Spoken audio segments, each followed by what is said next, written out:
लेकिन असली बात यह है कि आखिर दो ब्लैक लोग टेक्सास में बैंक के मालिक कैसे बन गए। फिल्म की शुरुआत होती है बर्नार्ड गैरेट से। विलिस, टेक्सास में 1939 में। वो अपने कस्टमर्स से बातें करता है, पैसे और रियल एस्टेट इन्वेस्टिंग की बातें करता है, जब वो एक बैंक के बाहर शू शाइनर का काम कर रहा होता है। एक दिन जब वो बैंक मीटिंग सुन रहा होता है, एक पुलिस वाला उसे देख लेता है और उसका पीछा करने लगता है। उसी शाम बर्नार्ड के डैड उससे बात करते हैं जब वो बर्नार्ड की फाइनेंस वाली नोटबुक चेक कर रहे होते हैं। वो कहते हैं कि वो एक समझदार बच्चा है, लेकिन कोई भी गोरा उसे पैसे कमाने नहीं देगा। मतलब ये जो गोरे हैं वो नहीं मानने वाले, चाहे वो काम में कितना भी अच्छा क्यों ना हो। बर्नार्ड फिर भी जिद करता है कि वो बाहर जाएगा और खूब पैसे कमाएगा। फिर हम पहुंचते हैं 1954 लॉस एंजल्स में, जहां बर्नार्ड, उसकी वाइफ इनेस और उनका बेटा बर्नार्ड जूनियर कार से इनेस के अंकल से मिलने आते हैं। अंकल बर्नार्ड को बताते हैं कि नॉर्थरप में ब्लैक वर्कर्स को हायर किया जा रहा है और वो वहां नौकरी पा सकता है, लेकिन बर्नार्ड बहुत रिस्पेक्टफुली मना कर देता है। धन्यवाद साहब, लेकिन मैं यहाँ रियल एस्टेट ट्राई करने आया हूँ। वो कहता है कि वो प्रॉपर्टी खरीदेगा और उसे किराए पर देगा। अंकल हंसने लगते हैं और बोलते हैं कि उससे कुछ नहीं होगा। तीनों यूनिस के अंकल के घर के पीछे बने एक शेड को किराए पर लेते हैं ताकि जब तक अपना घर अफोर्ड ना कर पाएं वहीं रह सकें। अगले दिन बर्नार्ड अपने कजिन टोनी को उसके काम पर छोड़ने जाता है। टोनी का एक दोस्त है, एक गोरा लड़का मैट। मैट बर्नार्ड को कार चलाते देखकर चौंक जाता है और पूछता है, तुम्हारा कजिन करता क्या है? टोनी जवाब देता है, वो बिल्डिंग्स का मालिक है। फिर बर्नार्ड को अलग अलग प्रॉपर्टीज देखते हुए दिखाया जाता है। वो ओनर्स को कॉल करता है और उनकी डील्स के बारे में पूछता है।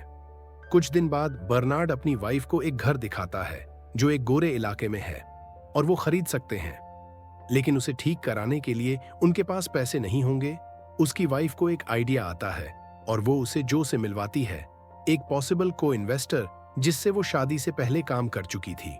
बर्नार्ड को जो बहुत लूज और नॉन सीरियस लगता है, एकदम प्ले बॉय टाइप, तो वो उसे अपना बिजनेस आइडिया बताए बिना ही वहां से चला जाता है और अपनी वाइफ से कहता है कि वो जो के साथ काम नहीं करेगा।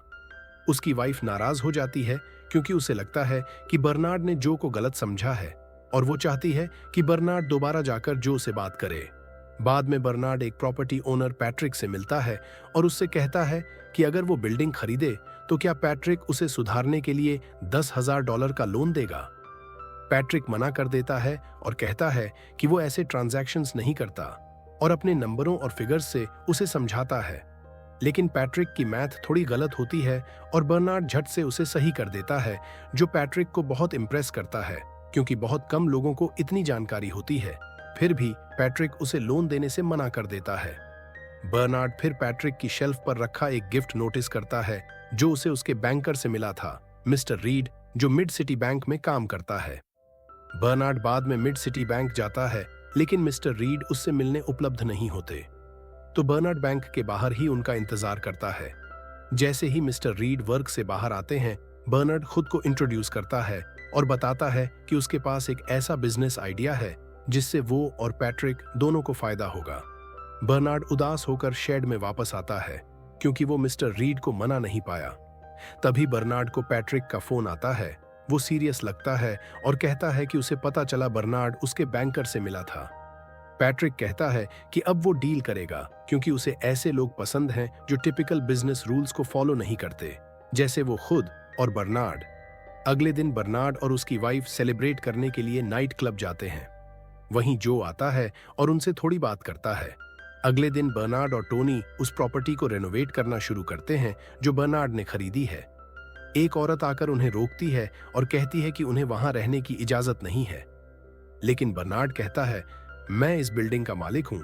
फिर मैट आता है टोनी और बर्नार्ड की मदद करने के लिए और बर्नार्ड पूछता है कि तुम्हें मेरे लिए काम करने में कोई दिक्कत तो नहीं। मैट जवाब देता है, मैं हमेशा दूसरों के लिए ही काम करता आया हूं। बर्नार्ड फिर से पूछता है, मतलब किसी ब्लैक आदमी के लिए काम करने में ठीक हो?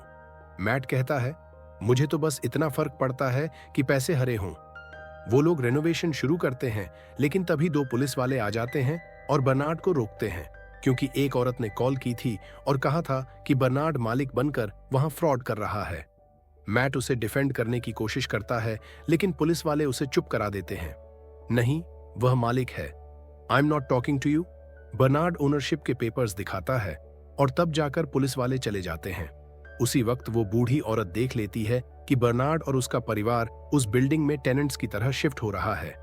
वो फौरन निकल जाती है क्योंकि वो ब्लैक लोगों के साथ नहीं रह सकती। कुछ ही दिनों में थोड़े अमीर ब्लैक फैमिलीज भी वहां शिफ्ट होने लगती हैं और वो प्रॉपर्टी जल्दी ही लीस्ड आउट। पैट्रिक को बर्नार्ड की कामयाबी और उसका रियल एस्टेट टैलेंट साफ दिखता है। वो उसे प्रपोज करता है कि क्यों ना दोनों 50-50 पार्टनर बनकर और ज्यादा रेंटल प्रॉपर्टीज खरीदें। बर्नार्ड को लगता है कि अगर पैट्रिक कंपनी का चेहरा बने तो वो बहुत तेजी से ग्रो कर सकते हैं। वो खुशी खुशी पार्टनरशिप एक्सेप्ट कर लेता है। फिर दोनों मिलकर कई शानदार प्रॉपर्टीज खरीदते हैं, मैट, टोनी और बर्नार्ड की वाइफ की मदद से, जो रेनोवेशन और फर्नीचर का काम संभालते हैं। एक दिन बर्नार्ड अपनी वाइफ को एक बड़ी सी मेंशन ले जाता है और पूछता है इस घर में क्या क्या फर्नीचर चाहिए होगा, लेकिन फिर अचानक उसे सरप्राइज करता है, ये अब उनका नया घर है। कुछ महीनों बाद एक सुबह पैट्रिक अपने बेड में मृत पाया जाता है। कुछ समय बाद पैट्रिक की वाइफ बर्नार्ड को उन सभी बिल्डिंग्स का 25% देती है जो बर्नार्ड और पैट्रिक ने मिलकर खरीदी थी। बर्नार्ड को लगता है ये बहुत गलत है, लेकिन क्योंकि उसका नाम किसी भी पेपर वर्क में नहीं है, उसके पास या तो 25% लेने का ऑप्शन है या कुछ भी नहीं। बर्नार्ड फिर मिस्टर रीड से मिलने जाता है। उसे उम्मीद है कि शायद रीड कुछ मदद कर सके, लेकिन मिस्टर रीड उसे मिलने से साफ मना कर देता है। इसी दौरान बर्नार्ड को एक आइडिया आता है। उसे नोटिस होता है कि उस बड़े बैंक बिल्डिंग में कई फाइनेंशियल फर्म्स ने ऑफिस लिया हुआ है। वो जो से मिलने जाता है, जिसके बारे में अब बर्नार्ड को पता है कि वो खुद 18 रेंटल प्रॉपर्टीज का मालिक है। बर्नार्ड उसे एक को-ऑपरेटिव वेंचर का आइडिया देता है। अगर दोनों साथ मिलकर उस बैंकर्स बिल्डिंग को खरीद लें तो उसमें रेंट पर बैठे 12 बैंक्स को भविष्य में उन्हें लोन देने से पहले 2 बार सोचना पड़ेगा। अगर बैंक्स उन्हें लोन देने से इनकार नहीं करते तो वो और ज्यादा व्हाइट ओनली एरिया में घर खरीद सकते हैं और तेजी से ग्रो कर सकते हैं। जो पूछता है, भाई कोई गोरा हमें घर बेचेगा क्यों? हम तो ब्लैक हैं। तभी वो मैट को इनवाइट करते हैं कि वो उनके नए प्रोजेक्ट का फेस बने। मैट कहता है कि उसे बिजनेस का कुछ नहीं पता और उसे डाउट होता है, लेकिन बर्नार्ड और जो उसे भरोसा दिलाते हैं कि वो उसे सब सिखाएंगे। कुछ दिन बाद मैट वापस आता है और बर्नार्ड और जो को बताता है कि वो ये काम करने के लिए रेडी है। जो उसे कहता है, कल सुबह 6 बजे गोल्फ क्लब में मिल। मैट को गोल्फ सीखनी होगी ताकि बैंक प्रॉपर्टी के ओनर पर अच्छा इंप्रेशन पड़े। जो खुद उसे ट्रेन करता है। बर्नार्ड की मुलाकात जो के पुराने भरोसेमंद बैंकर डोनाल्ड से होती है, जो उन्हें बैंक प्रॉपर्टी खरीदने के लिए $2 लाख तक का लोन देने को तैयार होता है। बर्नार्ड डोनाल्ड को आश्वासन देता है कि वो इससे भी कम में डील करेगा। इसके बाद बर्नार्ड मैट को रियल एस्टेट की वैल्यूएशन समझाता है। मैट जल्दी ही सीख जाता है। उसे डाइनिंग टेबल मैनर्स सिखाए जाते हैं और वो खुद के लिए एक बढ़िया आउटफिट भी ले आता है। एक दिन गोल्फ खेलते हुए मैट मानो प्रोफेशनल की तरह मेंटल कैलकुलेशन कर रहा होता है और उन्हें लगता है कि अब वो पूरी तरह तैयार है। वो बैंकर्स बिल्डिंग की डील डिस्कस करते हैं और बर्नार्ड बताता है कि उन्होंने मैट की मीटिंग उस बिल्डिंग के ओनर चार्ल्स रेनो से एक एक्सक्लूसिव गोल्फ क्लब में फिक्स कर दी है। मैट कुछ दिनों बाद चार्ल्स से मिलता है और अपने गोल्फ स्किल्स से उसे इम्प्रेस भी कर देता है। दोनों मिलकर डील पर बात करने के लिए एक और मीटिंग तय करते हैं। एक हफ्ते बाद मैट मीटिंग पर जा रहा होता है और मन ही मन फिर से अपने प्रैक्टिस पॉइंट्स दोहराता है। मीटिंग काफी अच्छे से जाती है। मैट चार्ल्स को फिर से अपनी तेज समझ और रियल एस्टेट की नॉलेज से इम्प्रेस करता है। आखिर में दोनों इस बात पर राजी हो जाते हैं कि मैट बिल्डिंग को $1,56,00,000 में खरीदेगा। तीनों इस जीत का सेलिब्रेशन करते हैं और फिर बैंकरों से अच्छे रिलेशन भी बनाने लगते हैं। वो लगातार और भी बड़ी व्हाइट ओनली इलाकों में प्रॉपर्टीज खरीदते हैं। धीरे धीरे तीनों रियल एस्टेट टाइकून बन जाते हैं, यहां तक कि एक दिन यूएस वाइस प्रेसिडेंट भी उनके बैंकर्स बिल्डिंग में विजिट करने आता है। कुछ साल बाद वो विलिस टेक्सास जाते हैं, जहां बर्नार्ड अपने पापा से मिलता है। उसके पापा बर्नार्ड पर बहुत गर्व जताते हैं। अगले दिन बर्नार्ड और उसका बेटा बर्नार्ड जूनियर वॉक पर निकले होते हैं। तभी बर्नार्ड उस मेनलैंड बैंक को देखता है जिसके बाहर वो कभी अमीर लोगों के जूते पॉलिश करता था। लॉस एंजलिस में बर्नार्ड जो से कहता है, मैं वो बैंक खरीदना चाहता हूं। जो कहता है कि बैंक चलाना बहुत कॉम्प्लिकेटेड है, हमारे एक्सपीरियंस से बाहर की बात है, वो भी टेक्सास जैसे स्टेट में जहां ब्लैक बिजनेस ओनर्स को और भी ज्यादा हेट मिलती है। लेकिन बर्नार्ड को भरोसा होता है कि जैसे उन्होंने बैंकर्स बिल्डिंग खरीदी, वैसे ही ये भी हो सकता है, मैट को फेस बनाकर। कुछ समय बाद जो के बैंकर डोनाल्ड की मदद से मैट मेनलैंड बैंक खरीद लेता है। बर्नार्ड और जो के लिए बैंक का पुराना मालिक और उसका बेटा फ्लोरेंस 20% की हिस्सेदारी अपने पास रखते हैं। जल्द ही वो चुपचाप ऐसे ब्लैक लोगों को लोन देने लगते हैं जो जिम्मेदार और भरोसेमंद होते हैं, और बैंक के लोन अमाउंट्स दोगुने हो जाते हैं। इसके चलते कुछ ब्लैक फैमिलीज बेहतर घर अफोर्ड कर पाती हैं और कुछ ब्लैक दुकानदार अपनी इनकम भी बढ़ा पाते हैं सिर्फ 3 महीनों में। बैंक के पुराने मालिक का बेटा फ्लोरेंस, जो अब बैंक में एग्जीक्यूटिव है, उसे पता चलता है कि वो ब्लैक लोगों को लोन दे रहे हैं। एक दिन वो उन्हें कन्फ्रंट करता है और कहता है कि अगर किसी को पता चल गया कि बैंक ब्लैक लोगों को लोन दे रहा है तो बैंक में भगदड़ मच जाएगी। फ्लोरेंस एक पेपर निकालता है जिसमें लिखा होता है कि यूएस ट्रेजरी डिपार्टमेंट को किसी ने अनजान टिप दी है कि बैंक खतरनाक लोन बहुत ज्यादा दे रहा है और 1 महीने में वो बैंक की जांच करेंगे। बाद में मैट ये बात जो और बर्नार्ड को बताता है और एक सॉल्यूशन भी सजेस्ट करता है। वो एक छोटा सा और बैंक खरीद सकता है जिसे वो खुद चलाएगा और फिर दोनों बैंकों के बीच लोन डिवाइड कर देगा ताकि किसी एक बैंक पर ज्यादा लोन देने का शक ना हो। जो और बर्नार्ड इस आइडिया से सहमत नहीं होते क्योंकि मैट को अभी सिर्फ 3 महीने का बैंकिंग एक्सपीरियंस है। मैट उन्हें शुक्रिया कहता है जो भी उन्होंने सिखाया, लेकिन साफ कह देता है अगर उसे बराबरी का पार्टनर नहीं बनाया गया तो वो अब और मदद नहीं करेगा, चाहे सिचुएशन कितनी भी बुरी क्यों ना हो। जो और बर्नार्ड आखिर में मान जाते हैं। मैट नया बैंक मार्लिन बैंक खरीदता है और उसमें पार्टनर और शेयर होल्डर बन जाता है। कुछ ही दिनों में वो अपनी फाइनेंशियल प्लानिंग सही करना शुरू कर देते हैं ताकि रिस्क कम हो। कुछ दिन बाद फ्लोरेंस मैट को कॉल करता है, बताता है कि कुछ गोरे लोग मेनलैंड बैंक से अपनी सारी रकम निकालना चाहते हैं क्योंकि उन्हें लगता है कि ये बैंक एसीपी मेंबर्स का है। जो और बर्नार्ड को पता चलता है कि 5 गोरे लोगों ने पैसे निकाल लिए, लेकिन फ्लोरेंस ने 9 और लोगों को समझाकर रोक लिया। एक सुबह एक federal bank examiner Marlin Bank आता है और मैट से कहता है कि वो 1 घंटे में लौटेगा ताकि बैंक के मास्टर रिकॉर्ड्स चेक कर सके। मैट फौरन बर्नार्ड को कॉल करता है और सब बताता है। बर्नार्ड अपनी वाइफ को बताता है कि मैट मुश्किल में है और अगर वो उसके साथ जाकर मीटिंग में बैठा नहीं तो मैट गलती कर सकता है।